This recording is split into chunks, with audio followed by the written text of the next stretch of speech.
하나님의 놀라운 은혜와 축복이 가득하기를 간절히 축원합니다.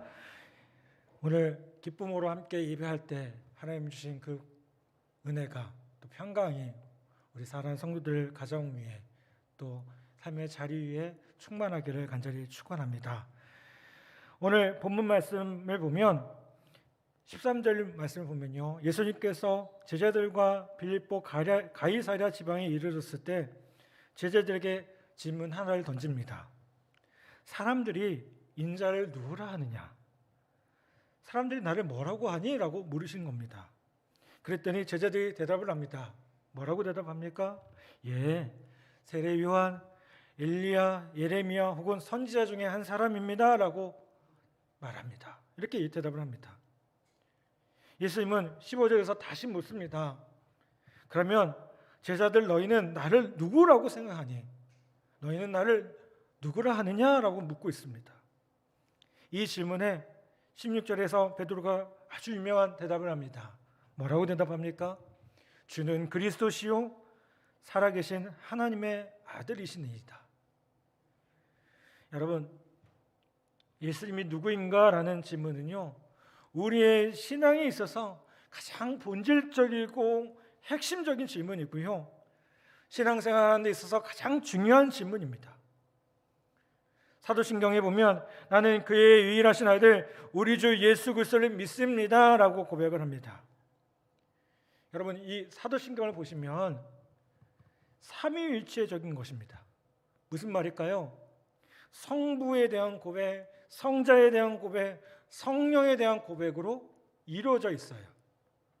그런데 예수 그리스도 성자에 대한 관한 고백은요, 사도신경에서 약 3분의 2 이상을 차지하고 있습니다.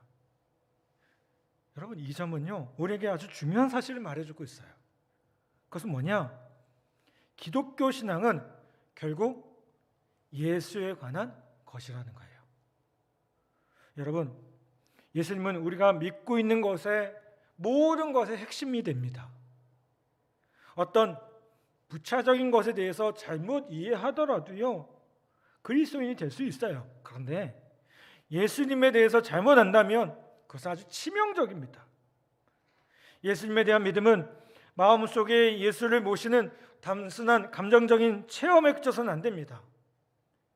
하나님의 유일하신 아들 우리 주 예수 그리스도에 관해서 계시된 진리 위에, 그 반석 위에 기초해야 한다는 겁니다. 우리가 믿고 있는 기독교 그리고 교회는 예수님에 대한 이 신앙 고백으로부터 시작이 되었습니다. 베드로의 이 고백, 주는 그리스도시요 살아계신 하나님의 아들이라는 이 고백으로부터 기독교가 시작되었다는 겁니다. 그렇다면 여러분, 예수님이 제자들에게, 여러분에게 했던 이 질문을 여러분에게 한다면 여러분 무엇이라고 대답하시겠습니까? 주님 물으실 겁니다. 과연 나는 뭐라고 대답해야 되지?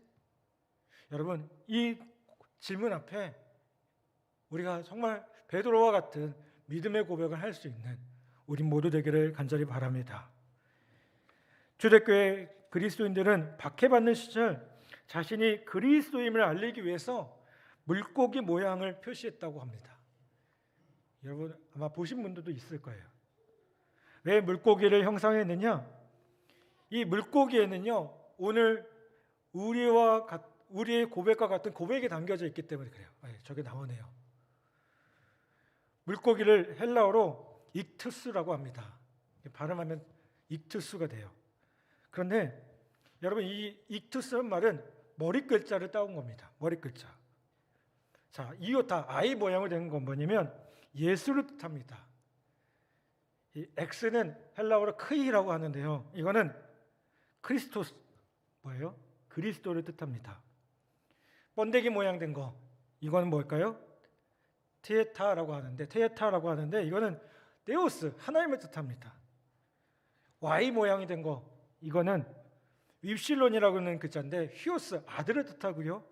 마지막 시그마, 이거는 소테리아스, 구세주를 뜻합니다. 자, 그러면 이 낱말을 조합하면 뭐가 될까요? 예수 그리스도 하나님의 아들 구세주가 됩니다. 그래서 물고기 모양을 표시할 때 거기에는 오늘 이 베드로의 고백이 그대로 다 담겨져 있다는 겁니다. 초대교회 그리스도인들은요, 예수님은 그리스도시며 하나님의 아들이시며 우리의 구원자이심을 고백하고 있는 것입니다. 먼저 예수 그리스도라는 고백을 살펴보겠습니다. 여러분, 예수라는 이름은 하나님이 구원하신다라는 뜻을 가지고 있어요. 성서학자들에 의하면요, 사실 이 예수라는 이름은 1세기 유대인들 사이에 아주 흔한 이름이었다고 해요.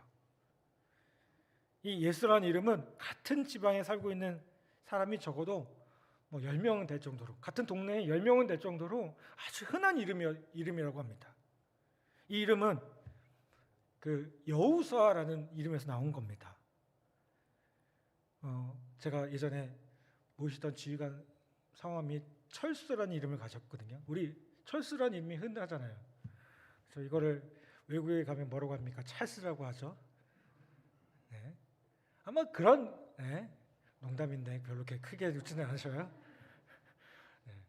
이런 의미일 거예요. 비슷한 의미일 겁니다. 아주 흔한 이름이라는 겁니다. 이름 자체로 하나님께서 인류를 구원하시기 위해 하늘로부터 오셨다는 것에 대해서 말하고 있다는 겁니다. 저는 모태신앙입니다. 어머니 뱃속에서부터 교회를 다녔고 신앙생활을 했습니다. 아주 어렸을 때부터 교회를 다녔기 때문에 국민학교 시절에, 요즘은 초등학교잖아요. 근데 저는 국민학교 세대거든요. 국민학교 시절에 제가 이렇게 교회를 다닌다고 하면 저희 국민학교 친구들이 아마 한 1학년, 2학년 때쯤 기억해요. 물어봤어요. 예수님이 뭐야? 예수님이 뭐야? 이렇게 묻는 경우가 있었어요. 그때 너무나도 어렸기 때문에 이렇게 대답했던 것 같아요. 예수가 성이고 그리스도가 이름이야. 너무 어렸기 때문에요. 여러분, 그래도 제가 교회 학교를 한 번도 빠지지 않았습니다. 교회 학교 개근상을 받았던 사람이에요. 별로 감흥이 없으신가 봐요. 여러분, 예수가 성, 그리스도가 이름입니까? 그리스도라는 건요, 성도 이름도 아닙니다. 직함을 뜻해요. 정확히 호칭하려면 그래서 뭐라고 호칭해야 되느냐? 그리스도이신 예수라고 호칭해야 돼요. 그리스도이신 예수. 우리가 대통령이 텔레비전에 나올 때 대통령이라는 것이 이름이 아니라는 것을 우리는 알고 있습니다. 그렇죠? 대통령은 그분을 뜻하는 이름의 직함, 지위를 뜻한다고 우리가 알고 있다는 겁니다. 그리스도라는 말은요, 성자에게 신적으로 부여된 직함을 묘사한 말입니다. 이 단어는 기름 부음을 받은 자라는 뜻을 가지고 있어요. 이 말을 구약에서 뭐라고 할까요? 메시아라고 해요. 같은 의미입니다. 성경을 보면 예언자, 제사장, 왕들이요, 하나님을 섬기는 직무를 공식적으로 시작할 때 어떻게 했습니까? 그들 머리 위에 기름을 부어줬어요. 기름 부었다는 건요, 하나님께서 그 직위로 부르셨다는 것을 뜻하는 상징적인 행위라는 겁니다. 여러분, 우리가 성경을 읽다 보면 놀라운 사실을 깨닫게 돼요. 그게 뭘까요? 이 신구약이라는 성경이 하나의 주제로 이루어졌다는 거예요. 그게 뭘까요? 어떤 주제입니까? 예수 그리스도를 통해서 이 세상을 구원하시려는 하나님의 계획이 바로 성경의 주제라는 겁니다. 구약 성경은 뭘 얘기합니까? 그분께서 곧 오신다라고 얘기합니다. 창세전부터 주님이 준비하셨다. 그분의 구원에 대해서 얘기를 하고 있습니다. 오실 것이다로 계속 얘기를 합니다. 복음서에서 뭘 얘기합니까? 그분이 여기 오셨다라고 말을 합니다. 그리고 사도행전에서는요, 그분께서 이미 오셨다고 말하고요. 서신서들을 보면 그분께서 주님이시다라고 말하고요. 계시록은 뭘 얘기합니까? 마라나타. 그분은 다시 오실 것이다. 분명히 그렇게 얘기하고 있다는 겁니다. 여러분, 성경은 단 한 사람을 이야기합니다. 누구를 얘기할까요? 예수 그리스도에 대해서 얘기합니다. 여러분, 지금도 우리에게 이렇게 말합니다. 당신이 기다리고 있는 그분께서 이미 이 땅에 오셨습니다. 그분께서는 2000년 전에 오셨습니다. 그분은 당신의 메시아요, 당신의 구세주가 되십니다. 그분의 이름은 예수 그리스도입니다. 아멘. 그 다음으로 하나님의 아들이다라고 고백을 합니다. 근데 그냥 아들이 아니에요. 뭐라고 고백합니까? 하나님의 유일하신 아들이다. 왜 아들이다라고 고백합니다.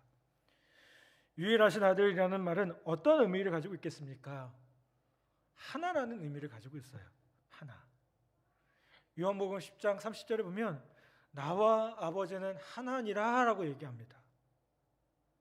이 말은 무슨 뜻이냐면 예수님께서 성부 하나님과 동일한 본질을 가지신 분이시라는 거예요. 동일한 본질. 니케아 신조라는 우리 초대교회 신앙 고백을 보면 예수 그리스도에 대해서 참 하나님으로부터의 참 하나님이라고 간략하게 선언하고 있습니다. 예수님을 하나님의 유일하신 아들, 왜 아들로 부른다는 것은요, 그분께서 성자 하나님이시며 그러므로 우리가 성부 하나님께 드리는 것과 똑같은 예배와 경배와 찬양과 경외를 받으시기에 합당하시다는 거예요. 어떤 분들이 그런 얘기해요. 예수님에 대해서 왜 찬양해야 됩니까? 하나님에 대해서 찬양해야 되는 거 아닙니까? 라고 말씀하시는 분들이 있어요. 여러분, 그건 잘못 아시는 거예요. 왜요? 예수님은 어떤 분이세요? 하나님이셔요. 참 신이세요. 아멘? 그렇기 때문에 여러분, 우리의 삶 가운데 예수님을 찬양하고 예수님을 높이는 건요, 너무나도 분명한 신앙의 고백이라는 겁니다. 또 단순한 예수님이 인간이 아니라 참 인간이시며 동시에 참 하나님이 되신다고 우리의 신앙은 분명히 고백되어져야 된다는 겁니다. 이 말은 무슨 뜻이냐면 반 딱 나눠서요, 반은 인간이고 반은 하나님이고 이게 아니고요, 예수님 어떤 분이세요? 참 인간이시고 참 하나님이셔요. 반반 나눠지는 게 아니라는 겁니다. 여러분, 오늘 예수님에 대한 이 분명한 고백이 우리 모두의 고백되기를 간절히 바랍니다. 세 번째로 우리가 뭐라고 고백해야 될까요? 구세주라고, 주님이라고 고백해야 됩니다. 주님이라는 것은요, 그리스어로 헬라어로 큐리오스라는 단어를 씁니다. 이거는 절대적인 통치자를 뜻하는 말입니다. 당시 로마는요, 로마 제국을 다스리기 위해 다스리는 지역의 종교, 제사, 경전을 다 인정하고 자유를 허락했습니다. 그런데 로마에 세금을 내는 것하고요, 모든 사람들이 카이사르에게 주시다라고 말하는 것만 요구를 했습니다. 이건 뭘 의미합니까? 카이사르가 주권자라는 것만 인정하라. 그러면 당신이 원하는 종교가 어떤 것이든 그거 따라도 좋다. 당시 로마 사람들에게는 이 요구가 큰 부담이 아니었어요. 왜요? 로마 사람들은 당시 다신론을 섬기고 있었어요. 다신론을 갖고 있었어요. 여러 신들을 다 섬기고 있는 거예요. 그러니까 그 중에 하나 그냥 그렇게 받아들이면 되는 거예요. 그런데 그리스도인들에게는 이게 어떨까요? 이게 문제가 되는 겁니다. 왜요? 우리는 누구만 섬겨요? 주님만 섬기잖아요. 하나님만, 예수 그리스도만 섬기잖아요. 카이사르가 주시다라고 말하면 동시에 예수 그리스도가 주시다라고 말할 수 없는 겁니다. 이게 부딪히는 거예요. 그래서 그리스도인들은요, 예수 그리스도가 주라는 것을 부인할 수 없어서 결국 십자가에 못 박히거나 화형을 당하거나 사나운 짐승에 죽어가야 했다는 겁니다.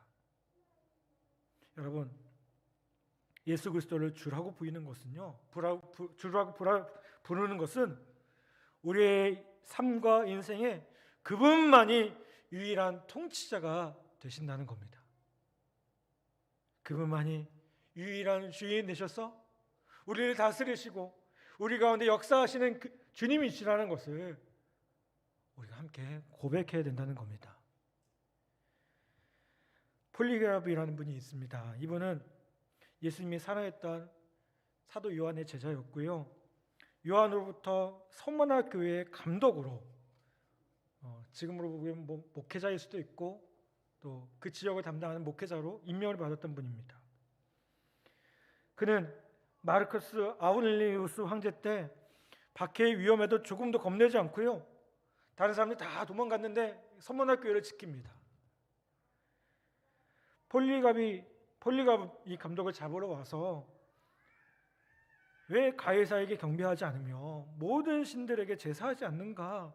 어서 순종하고 생명을 구하라고 얘기를 하니까 폴리갑은 그 말에 복종할 수 없다고 분명히 밝힙니다. 결국 이 폴리갑 감독은 어디를 향했을까요? 여러분, 그 글래디에이터라는 영화 같은 데 보면 큰 로마의 그 경기장 있잖아요. 거기를 끌려가요. 거기에 총독이 있습니다. 이 총독이 당시 이 폴리갑 감독의 나이가 86세였거든요. 그 나이를 고려해서 죽음을 면해주려고 노력을 합니다. 이 총독이 내 앞에서 예수를 부인하면 당장 살려주겠다, 이렇게 말을 해요. 한 번만 그렇게 하면 살려주겠다, 이렇게 얘기한 거죠. 근데 이 말을 듣고 폴리갑이 뭐라고 대답했을까요? 이렇게 얘기합니다. 지난 80년 동안 나는 예수님을 섬겼소. 그러나 그는 한 번도 나를 버린 일이 없었소. 어떻게 그를 모른다고 하여 나를 구원하신 주님을 욕되게 할 수 있겠소. 총독도 예수를 믿고 구원받으시오. 결국 이 폴리갑 감독은 어떻게 했을까요? 그 자리에서 순교당하게 됩니다. 여러분, 예수 그리스도가 주인 되신다는 것, 우리 통치자 되신다는 것, 여러분 분명히 고백하실 수 있으십니까? 여러분의 가정의 주인은 누구십니까? 여러분의 일터의 주인은 누구십니까? 아니, 여러분의 인생의 주인은 누굽니까? 그리고 우리 교회의 주인은 누굽니까? 우리는 이 고백 앞에 분명히 예수 그리스도가 주인 되십니다. 예수 그리스도가 나의 주인 되십니다. 예수 그리스도가 나의 가정의 주인 되십니다. 예수 그리스도가 우리 교회의 내 삶의 자리에 주인 되십니다라고 분명히 고백할 수 있는 우리 모두가 되기를 간절히 바랍니다. 1980년대 말부터 지금까지 미국 신학계에서는요, 역사적 예수 찾기라는 그런 논쟁이 뜨겁게 일어나고 있습니다. 좀 오래되긴 했지만 지금도 여전한 것 같아요. 이 역사적 예수라는 것은 정말 성경을 포함하여 역사적으로, 이성적으로, 과학적으로 예수라고 이해할 수 있는 것만 말하자는 거예요. 그래서 여러분 혹시 옛날에 보셨는지 모르겠지만 다빈치 코드라는 영화가 나온 적이 있거든요. 책도 나왔고 그런 의미에서 이런 얘기들이 나온 거예요. 이 역사적 예수를 이끄는 대표적인 사람이 누구냐면 존 도미닉 크로산이라는 사람이 있습니다. 이 사람이 예수는 누구인가라는 책에서 이렇게 얘기를 해요. 예수는 오랫동안 그럭저럭 생존을 해오다가 점점 심하게 억압을 받게 된 한 피점령지의 농민들 사이에서 살았습니다. 그러한 세계에서 그는 대안이 될 만한 새로운 비전을 제시했고 또한 그것을 삶으로써 살아내었습니다. 그리고 그는 다른 사람을 초대하여 그것을 더불어 나누었습니다. 그 비전은 무상 치유와 나눔이 있는 식사 공동체, 하나님 앞과 서로 앞에서 평범한 공동체죠. 그는 여성과 어린이, 남성 그리고 나병 환자와 적빈자, 정신질환자를 똑같이 초대했습니다. 그러나 예수가 단순히 하나님 나라에 관해 가르치는 데 그치지 않고 그것을 삶으로 실천하려 했습니다. 그리고 이 세상에 기존하는 체제에 대한 그의 이리한 도전은 어느 때든지 그를 체포할 수 있는 이유가 되었지만, 특별히 성전에 대한 그의 파괴적 행위가 유대교와 로마의 고위 당국자로 하여금 그를 즉각 처리할 수 있는 비밀을 제공했습니다. 그런데 전혀 예측할 수 없었던 사건은 이 문제의 유대인 농부의 죽음이 끝이 아니었다는 것입니다. 그와 함께 있던 자들은 그의 죽음 후에도 계속 그의 능력을 경험했습니다. 이제 그 능력은 더 이상 시간과 공간을 제약되지 않고 예수 안에서 하나님을 본 사람에게는 그 어느 곳에서나 가능하게 되었죠. 이것이 역사적 예수에 대한 저의 초상화입니다. 여러분 어떠신가요? 이 고백에 뭔가 있어 보입니까? 저는 솔직히 말씀드리면 저는 이 고백에 동의하지 않습니다. 왜요? 여기는 예수가 그리스도 되신다는 것도, 구세주가 되신 것도, 하나님의 아들이라는 것도, 동전의 탄생도 부활도 말하지 않아요. 그저 잘 인생을 살아간 인간일 뿐이고요, 혁명가일 뿐입니다. 저는 이 고백에 동의할 수가 없어요. 저는 이런 분을 예수라고 믿지 않아요. 성경에서 뭐라고 얘기합니까? 오늘 우리가 함께 고백한 사도신경은 뭐라고 고백하죠? 나는 유일하신 아들 우리 주 예수 그리스도를 믿습니다라고 고백하고요, 주는 그리스도시요 살아계신 하나님의 아들이시니다라고 고백하고 있습니다. 여러분, 우리는 이것을 고백해야 됩니다. 이 고백 위에 우리 교회가 서 있는 거고요, 우리의 신앙이 서 있어야 됩니다. 여러분, 주님만이 우리의 구원자 되십니다. 주님만이 하나님의 유일하신 아들이십니다. 주님만이 우리의 삶의 유일한 통치자가 되십니다라고 다시 한번 믿음으로 고백하기를 간절히 바랍니다. 우리가 이것을 입으로 고백하고 우리의 삶에서 주님을 유일한 주님으로 인정하며 살아갈 때에 주님께서 다스리시고 주님께서 통치하시는 그 은혜를 누리는 우리 모두 되기를 간절히 바랍니다. 여러분, 코로나라는 이 팬데믹이라는 시대를 겪어가며 자꾸만 우리의 믿음이 흔들립니다. 그런데 우리에게는 든든한 반석 되시는 예수 그리스도가 있습니다. 여기에 우리의 신앙의 뿌리를 내려야 합니다. 이 고백에 우리의 신앙이 뿌리를 내려야 우리는 흔들리지 않습니다. 다시 한번 예수 그리스도, 우리의 유일한 구원자가 되시고 하나님의 아들이 되신 주 예수 그리스도를 다시 한번 믿음으로 고백하기를 간절히 바랍니다.